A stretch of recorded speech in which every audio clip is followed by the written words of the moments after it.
Okay, I thought I'd do a microworm subculture video today. These don't actually need doing probably for another few days to a week. I could probably get another 3 or 4 days out of them, a week at the most. The colder weather causes them not to go off. I think I subcultured these maybe 3 weeks ago now. I keep an eye on them and I keep them in this pantry cupboard up here. I don't have a problem keeping them with all my food. They're not going to contaminate anything. They can't crawl out of their own volition. But they don't smell that bad either. But I notice when I open my cupboard, if I can smell them, like I can smell the baby cereal, because they're in baby cereal. So that doesn't have a great smell when you mix it up and leave it for a while. But it's not disgusting. Like somebody opening my cupboard wouldn't go, ew, yuck, what's that smell? It just smells like, I can't even, it's kind of a little bit yeasty. A little bit yeasty. But it's not that noticeable. And you can see that these ones are kind of going nuts. But yeah, I keep them in that cupboard there, so when I open it to get food out, if I can smell them significantly, I know they're starting to go off. And I opened it this morning and these ones are starting to smell more significantly. Not bad, like I said, just you can notice it more. So I know that they're going to go off soon. And if you have a look, the layers are separating. Don't know if you can see it too well on the camera, but there's kind of a watery layer on top and a kind of more solid layer down the bottom. Usually at this stage I'll add a little bit more cereal and mix it in, and I can probably get another 2 weeks out of them in this weather. In summer I'd only get another week out of them. So they've gone a bit crazy on the lid and whatnot. And once again, trying to do this stuff one-handed is not fun. If I spill this on myself, which I've done before, I will not be happy. It's not nice.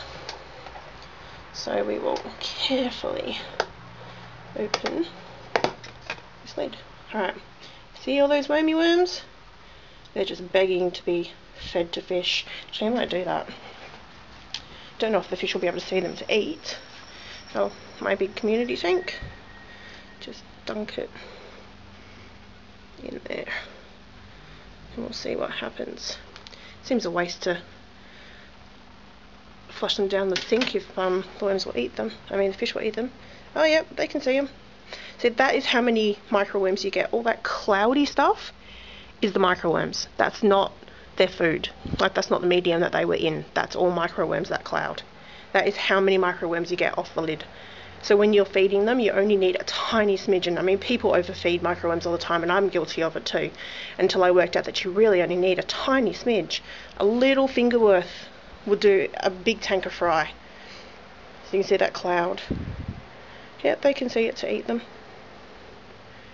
Guppies especially love them. And I got a lavender half moon female. She's having a ball.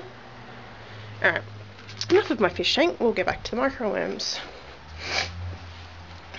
So, back to my culture. I've got a clean lid now, but I don't have a clean container. So, I might just grab this little cup that I have. You can use any disposable cup again. I use a glass sometimes, and I don't have a problem drinking out of it afterwards, as long as it's washed, obviously. But you can kind of see the separation too. It's watery on top and more solid on the bottom. And it kind of crinkles on the top. Well, anyway, I pour a little bit of my culture into the container. And the rest of it, just down the sink. I may as well show you my sink. It's not that dirty, I've just done some dishes. Now, you can just leave it a little bit on the bottom like that and redo it. But I actually clean my container out. It doesn't need scrubbing or anything like that. If you didn't catch that over the water, it doesn't need scrubbing or anything like that. Just a rinse out. Yeah, that smelled kind of pungent, so I think it was maybe going off a little bit down the bottom more than I realised. I've managed to save cultures before that have gone pretty dark brown. Once they start to go kind of greyish black, you've got no hope in hell of saving them as far as I'm concerned. I don't even try, and it stinks to high heaven. So microworms, you really do have to put them somewhere where you're going to see them on a daily or every second daily basis. Because if you just leave them somewhere in a fish room in a cupboard, you're going to forget them, and they just puke up things so badly, stink to high heaven.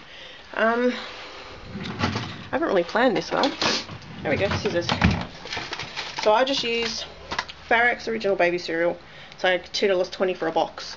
I usually get 3 or maybe 4 subcultures out of a box of baby food.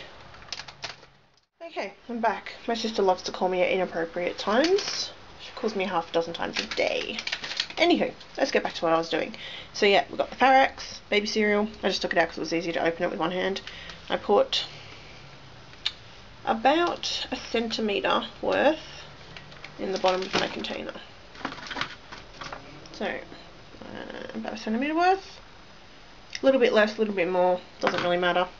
You're not going to get more, or you probably will get more worms if you put more in, but it also means it'll probably peak out a lot faster and start going off a lot faster. So, I've got my cereal. Now this stuff is really thirsty, so it takes a lot of water. This may look like a lot of water, but seriously, it will soak up all of that. This is really hard to do one-handed. I know I keep complaining about that, but geez, it is. Now, you just gotta, I just use a plastic fork that I keep for doing cultures. See? This is gonna peeve me off doing it one-handed. But you see what I mean about it soaking up all the water? Like you think it's swimming in water, but then it starts getting all like that. So I do need to mix it a bit better than I have. So I'll put my camera down for a second and do it. You can watch me. And I'm probably actually, whoops! A baby cereal on my camera. That was great. I'm probably going to need more water, to be honest. Give me a second to clean my camera off a little bit. There you go.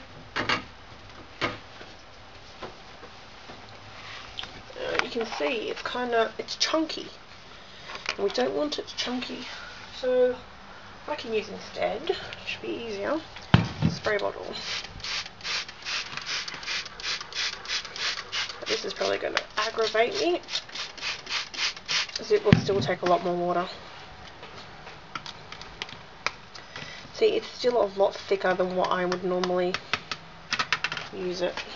I want to get more water. This stuff's fairly forgiving. Like if you add too much water, just add a little bit more cereal until it's the consistency you want. It's fairly easy to do. I'm going to swap hands because I'm right-handed. Okay. Now that's starting to get to the consistency I like it at. It's kind of soupy, but still kind of thick. In between how it was before and too runny. It's coming everywhere because I can't hold it. Alright, see, it's still workable. You can still make furrows in it, like it's not too wet that it just collapses back in on itself. Alright, so what I usually do is when it's ready, I make a couple of furrows in the top with my fork, little tracks. I take my culture and I pour it in here. Now if I were doing a subculture, which is what I was starting to say before, this is just reculturing them because they were about to go off. Because I have 3 cultures, I don't need to be subculturing any more than that. When they're ready to go off, I just do this. But if you were going to make another one for any reason that you needed, you do exactly what I did before. Put a little bit of the culture in, you know, disposable cup or whatever, put it to the side. Keep the original one, put the lid on it, get your second container and make it up like I just did. So you put your original one back in the cupboard to reculture later like I just did, but you just make up new culture medium, pour it on top, all that kind of stuff for a new one, and then you'd have a whole new one. But yeah, I have little holes in the container just to let some air in, and that is my culture done. I just pour it on top, don't need to mix it anymore or anything like that. You can add a few small grains of yeast if you want it to take off quicker, but be careful with that because it also causes it to go off a lot faster, I've noticed, and it creates a lot of carbon dioxide, which steals oxygen from the worms. I think that's probably why they go off a bit faster.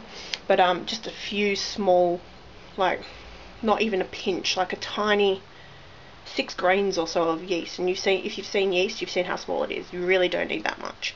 That's it.